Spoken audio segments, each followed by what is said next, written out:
Esse é o terceiro vídeo da nossa playlist boladona sobre prevenção à lavagem de dinheiro.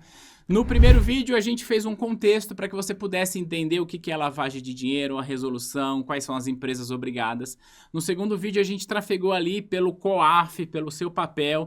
Agora a gente vai falar sobre medidas de prevenção à lavagem de dinheiro, ou seja, o que precisa ser observado para que a estrutura das empresas não seja utilizada por criminosos que queiram lavar dinheiro, tá bom? Ponto importante, tá? Ó, claro, tô usando essa apresentação aqui, que como eu sempre falo, se você quiser, você pode baixar essa apresentação que ela está disponível para você gratuitamente. É só você clicar no link que está na descrição desse vídeo, baixar para acompanhar as aulas dessa playlist. A grande vantagem de você baixar isso é porque você baixando esse PDF, você já vai ter todas as aulas ali, tudo escritinho, depois só vem me acompanhar aqui na playlist. Clica, baixa, é gratuito e vamos aprender sobre lavagem de dinheiro. O que a gente vai fazer agora, como já é praxe? Começo da aula, a gente lê a definição quadrada daquele assunto, depois deixa ele mais simples. Então lê comigo, ó, medidas de prevenção. As empresas obrigadas, que eu expliquei inclusive em playlists passadas, elas precisam implementar processos em suas operações com o objetivo de evitar que suas estruturas sejam utilizadas para criminosos como veículo de lavagem de dinheiro. Isso são as medidas de prevenção que estão lá na Lei 9613, que eu já expliquei, e também que estão nas regulações do mercado financeiro. Basicamente, a gente vai separar essas medidas de prevenção em 3 medidas, basicamente. Claro que essas medidas elas se expandem. Então a gente vai falar, primeiro, vou pegar aqui uma caneta branca, a gente vai falar da avaliação interna de risco, que eu vou te explicar com detalhes. A gente vai falar sobre o processo de conheça seu cliente e também sobre o registro e manutenção das operações realizadas nessas empresas, tá bom? Então vamos começar falando sobre a avaliação interna de risco. Então deixa eu só trazer para cá. Então olha só, as medidas de prevenções que estão relacionadas com avaliação interna de risco, primeiro, são avaliações internas de risco de clientes. Deixa eu te explicar o que eu estou falando aqui. Eu estou falando aqui da instituição financeira que precisa seguir as regras estabelecidas lá pela resolução da CVM e pela circular do Banco Central. Portanto, eu estou falando aqui de banco, de corretora e tudo mais. Ela precisa criar uma regra chamada de avaliação interna de risco, onde ela vai classificar o nível de potencial risco das suas operações, dos seus clientes e tudo mais. O que seria a avaliação interna de risco de clientes? Vou dar um exemplo. Imagina que você trabalha em um banco e lá na sua agência vai o senhor Manuel, todo mês, no dia 5 do mês, para receber a aposentadoria dele de R$2.000 que ele recebe do INSS. Essa é toda a movimentação financeira que o seu Manuel faz no banco. Ele vai lá, pega o cartãozinho dele do INSS, saca o dinheiro, porque ele não gosta de usar banco, leva o dinheiro para casa e vai ali fazer as comprinhas dele do mês. Só que imagina que na sua mesmíssima agência tem lá um rapaz um pouco jovem que ele diz para você, ou pode ser jovem ou não, mas enfim, que ele diz para você que ele trabalha, sei lá, como empresário, mas você não sabe muito bem o que ele faz, é bem estranho, você vai visitar a empresa dele e a empresa não existe, e aí ele tem umas movimentações que ele deposita 20, 30, 40, 100 mil reais em espécie, 500 mil em espécie, pede para sacar, faz câmbio, e você olha e fala, rapaz, tem uma coisa errada aí, não tem não? Eu não consigo entender o que está rolando com esse cliente. Faz sentido para você, olhando só para esse cenário, que o seu Manuel, ele tem um potencial risco de querer lavar dinheiro pequeno, em comparação a esse outro cliente. Então, o que a instituição financeira faz? Ela vai criar uma classificação de risco e a instituição é livre para criar o seu modelo. Mas, hipoteticamente, essa classificação, ela iria aqui, deixa eu pegar uma outra cor de caneta, ela iria, por exemplo, de 1 a 5. Cada empresa é livre para criar a sua regra. Então, no nosso exemplo, o que ela vai dizer? Olha, sabe o seu Manuel? O risco dele é 1 para lavagem de dinheiro. Vou colocar M de Manuel. Agora, sabe aquele outro cliente que eu falei? O risco dele é 5, tá? Então, vou colocar aqui C de cliente. Por que isso é importante? Porque assim, a instituição ela vai fazer o seguinte, ela vai empreender um esforço maior para evitar que esse cliente aqui lave dinheiro, porque o risco aqui é maior, e ela vai empreender um esforço menor lá no seu manual. Porque, pô, seu manual, tá, eu vou ter uma regra ali para evitar isso, mas eu não preciso ficar colocando a minha energia nisso, eu vou colocar a minha energia onde eu preciso, que é aquele cliente ali que está bem obscuro. Então, a avaliação interna de risco, que você pode ver, então anota isso. Você ainda pode ver essa avaliação interna de risco sendo chamada assim, ó, de ABR, tá? E não há nada de errado, tá? O que seria esse ABR? Avaliação baseada em risco. Então, ela vai olhar para os seus clientes, dado o seu histórico, dada a sua movimentação, dado os seus documentos, dado uma série de variáveis e vai classificar o potencial risco que esse cliente tem de querer lavar dinheiro na instituição.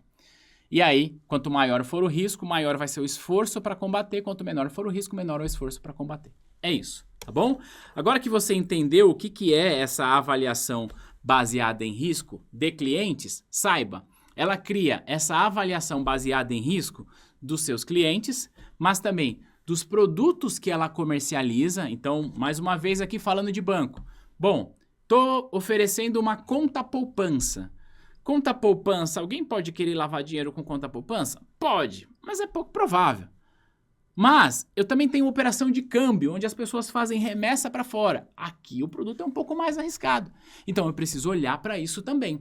Então cada produto vai ter uma classificação de risco de potencial utilização para prevenção à lavagem de dinheiro. Então imagina, você pega um cliente cujo risco é 5 e o produto é 5, cara, eu tenho que ficar de olho nele assim, eu tenho que parar tudo para ver o que ele vai fazer com esse produto, tá bom? Só que ela vai criar também essa avaliação interna dos colaboradores e suas respectivas funções. Então, quando você trabalha em um banco, em uma corretora, em uma cooperativa, saiba, ela também precisa classificar o risco seu. Mas não é porque ela necessariamente desconfia de você, mas é por conta da eventual função que você vai exercer. Exemplo, imagina que você trabalha em uma cooperativa de crédito e você é gerente de empresas e dentro do seu cargo você fala com muitas empresas que eventualmente pode ter ali empresas com classificação 5 de risco. Percebe que o teu cargo ele pode ser um alvo para quem está querendo lavar dinheiro, usar ali o teu cargo para isso. Só que na mesma cooperativa pode ser que nós tenhamos, sei lá, um gerente operacional, que é alguém que está ali só cuidando ali do caixa e tudo mais. O cargo dele tem um risco menor, percebe? Então ela classifica isso também. E aí, dado o nível de risco, regras diferentes. E além disso, claro, da sua operação como um todo. O que seria essa operação? A empresa precisa classificar o risco da sua operação. E aqui ela vai separar a operação pelo tipo de operação, eventualmente pela localização geográfica. Um exemplo aqui para que você possa entender. Uma agência bancária que está situada dentro de um shopping center na zona oeste de São Paulo, por exemplo, ela tem um certo risco. Mas esse mesmo banco, se ele tiver uma agência lá na cidade de Foz do Iguaçu, que é fronteira com Paraguai e Argentina, cidades fronteiriças tendem a ter um risco maior. Então, a classificação de risco da operação envolve a estrutura, aquilo que eu, empresa, ofereço, aquilo que eu faço, a localização geográfica do meu ponto de atendimento, o perfil de clientes daquele ponto de atendimento. E aí, com base nessa classificação, ela vai criando diretrizes para isso. E essa classificação, é importante que você entenda que ela deve ser feita de acordo com o porte e a estrutura da instituição. Ou seja, não tem uma regra que tem que ser assim, assim, assado. Não, olha, você precisa criar essas diretrizes. Então, um Banco Itaú da vida, que é um gigante, ele vai ter uma estrutura mais robusta. Se eu pegar aqui, sei lá, um Agibank, que é um banco também, mas de menor expressão, a estrutura dele é menos robusta, e assim sucessivamente, tá bem?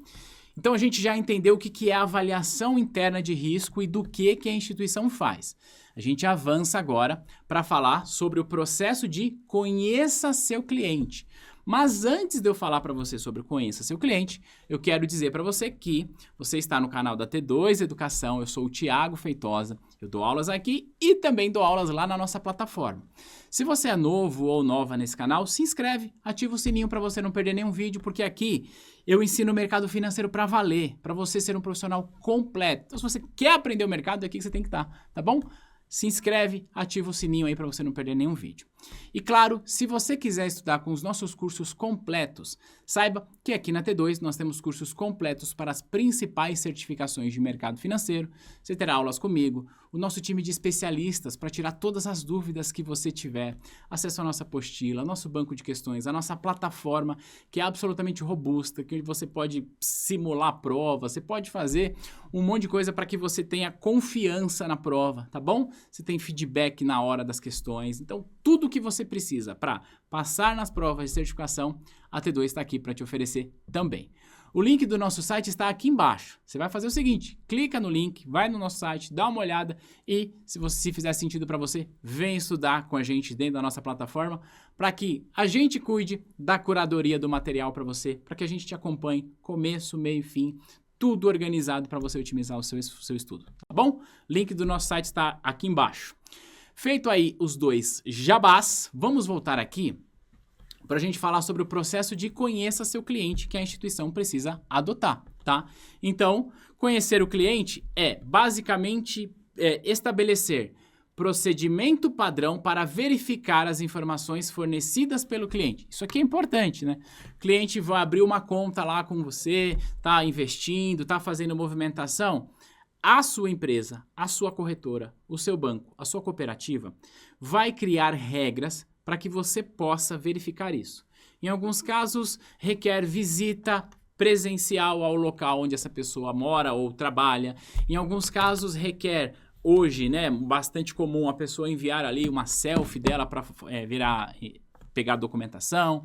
Em alguns casos, requer você buscar mais referência, usar birô de crédito, mas cada instituição vai criar regras para que seja documentado esse processo de Conheça Seu Cliente. Fui até o cliente, visita, tira foto, sei lá, anexa não sei aonde. Só que não só isso, tá? A instituição ela também precisa conhecer os seus colaboradores, os seus parceiros e seus fornecedores. Claro, porque não adianta nada, né? A instituição cria toda uma regra para os clientes e tal, mas aí ela contrata um fornecedor que, na verdade, esse fornecedor está prestando serviço para um criminoso e o criminoso está usando esse fornecedor para lavar dinheiro e, consequentemente, usando o banco. Percebe? Então, o processo de Conheça Seu Cliente, ele está relacionado com isso. Cada instituição, de acordo com a sua estrutura, de acordo com o seu porte, deve deixar documentado para os seus colaboradores quais são os processos de Conheça Seu Cliente. Atualização de documento. Então, um dado bastante objetivo, tá? No mercado financeiro, um banco, uma corretora, não pode operar com um cliente se ele tiver a informação desatualizada há mais de 24 meses. Então, fui lá, abri conta no banco, tá?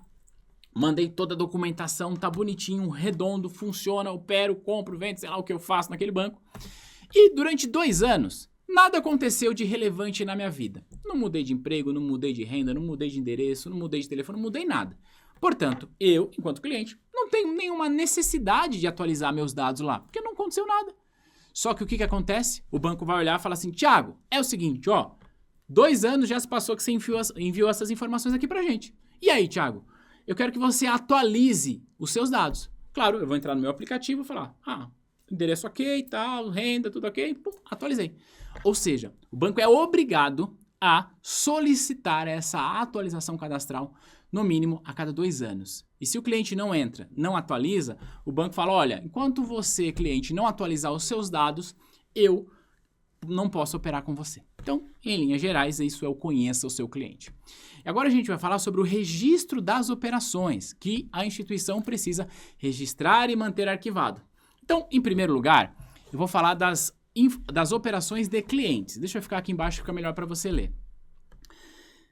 Toda a movimentação de um cliente deve ficar arquivado por, no mínimo, 10 anos. Isso aqui é importante, tá? Por que que é no mínimo 10 anos? Porque vai ficar mais tempo lá, enfim, de acordo com a estrutura da instituição. E é importante que você entenda, esses 10 anos, eles passam a contar a partir do primeiro dia útil do ano subsequente ao encerramento daquela operação ou daquele relacionamento. Então, imagina que eu estou em 2023 e eu encerrei a minha conta no banco A. Beleza.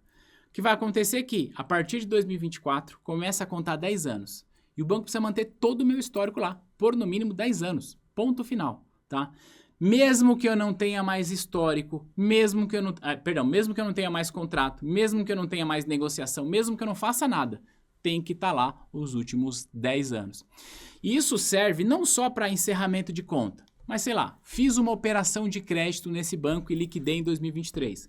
Continuo sendo cliente dele, mas essa operação de crédito, todos os detalhes dela precisam estar arquivados por no mínimo 10 anos, tá bom? O que mais que ele vai registrar? Dados de parceiros, de colaboradores e fornecedores, também 10 anos. Mas o que muda é que no caso do cliente, o prazo conta a partir do primeiro dia útil do ano subsequente. No caso de parceiros, colaboradores e fornecedores, é a partir do encerramento do relacionamento. Então, você trabalha, foi demitido, o banco tem que manter os seus dados. E percebe, eu estou falando que se você trabalha, foi demitido, o banco tem que manter seus dados. Eu estou falando isso para prevenção à lavagem de dinheiro. Isso aqui não tem nada a ver, por exemplo, com a CLT, que pede que a empresa guarde os dados dos seus colaboradores. É outro rolê. Eu estou falando isso aqui para prevenção à lavagem de dinheiro. Para que as investigações, caso ocorram no futuro, a gente consiga pegar esse tipo de dado. Outro dado importante é transação que for feita na instituição em espécie, ou seja, em dinheiro, é tipo... Como que eu explico para você o que é dinheiro? É tipo assim, ó, é tipo um Pix, só que é de papel, sabe? Aquele negócio que os maias utilizavam. Brincadeiras à parte, o que eu tô dizendo é, se a pessoa chega na instituição com R$2.000 em espécie, eu preciso pegar o CPF do portador dessa pessoa, tá? E tem mais uma outra informação. Se a pessoa chega acima de R$10.000 em espécie, eu não pego só o CPF, mas eu pego a origem e eu pego o destino daquele recurso. De onde que veio essa grana? Para onde ela vai? E, além disso, também, ó, quando tiver uma operação suspeita de qualquer valor, essa operação deve ser informada ao COAF, que a gente já estudou aqui na nossa playlist. Então, basicamente, eu resumi essas 3 operações aqui. Mas agora vem uma pergunta que eu quero te fazer. A gente está na nossa 3ª aula de prevenção à lavagem de dinheiro. A gente já sabe as empresas obrigadas, a gente já sabe o que o COAF faz, a gente já sabe quais são as medidas de prevenção. Aí eu pergunto para você, meu nobre gafanhoto, caso uma empresa que precisa seguir essas regras, ela não cumpra essas regras, e aí algum criminoso usa a estrutura dela para lavar dinheiro, o que será que vai acontecer com ela? É aqui que entra as penalidades administrativas, tá? Vamos ler aqui, ó. As empresas obrigadas a cumprir os procedimentos de PLD-FT estão sujeitas, em caso de não observância dos procedimentos, a penalidades administrativas. É legal você saber que isso que a gente vai falar aqui não tem relação com a pena criminal, onde a pessoa vai presa porque ela cometeu o crime. Não, isso aqui é uma pena que vai implicar para a empresa. Então, o Banco Central ou a CVM vai aplicar isso para os seus regulados, ou o COAF vai aplicar essa penalidade administrativa para aquelas empresas que ele criou a regulação. Quais são essas penalidades? Ó, vamos falar aqui nesse slide mesmo. Então, caso a empresa não observe as regras de prevenção à lavagem de dinheiro, primeira coisa, ela está sujeita a uma multa, tá? E o valor dessa multa é variável, mas tem ali algumas limitações.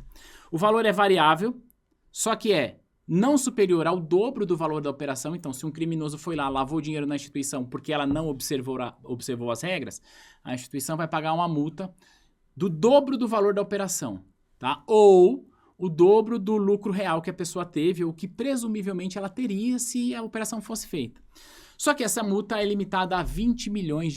Então, uma empresa vai pagar uma multa de no máximo R$20 milhões se a sua estrutura não seguir o que dispõe as regras. E, em último caso, essa empresa ela ainda pode ter a inabilitação temporária pelo prazo de até 10 anos para o exercício de cargo de administrador de pessoas jurídicas. Aqui a gente está falando de profissionais, porque uma empresa ela precisa nomear um diretor responsável para isso. Então, se aquela empresa sofreu essa pena administrativa, esse diretor vai perder o cargo e ele não pode administrar a empresa por um período, tá? E ela, em último caso, pode ter a sua cassação ou suspensão de autorização para o exercício de atividade, operação ou funcionamento. Então, em último caso, o que pode acontecer, imagina só, determinado banco fechou. Por quê? Porque o Banco Central cassou a sua licença porque lavaram dinheiro lá. Claro que aqui a gente está falando do extremo, mas há sim essas possibilidades. Então, ó, nessa terceira aula da nossa playlist de lavagem de dinheiro, o que nós falamos aqui? Das obrigações que as empresas precisam ter. Resumimos em 3 para ficar mais claro para você e você entender cada uma delas. Avaliação baseada em risco, conheça o seu cliente e registro das operações. E vimos também o que pode acontecer com uma empresa se ela não seguir essas regras. A gente vai continuar nossa playlist de lavagem de dinheiro na próxima aula. Se você está vendo esse vídeo no dia que ele foi lançado, saiba que na próxima semana, especificamente nesse caso não, mas daqui 15 dias vai ter um outro vídeo, você vai entender o porquê, vai ter um outro vídeo, tá? Pra gente complementar essa nossa playlist. Agora, se você tá vendo isso em um outro espaço de tempo, provavelmente a playlist já tá completinha, baixa a apresentação para você acompanhar e aprender com a gente. A gente vai se ver no próximo material. Um grande abraço. Tchau, tchau.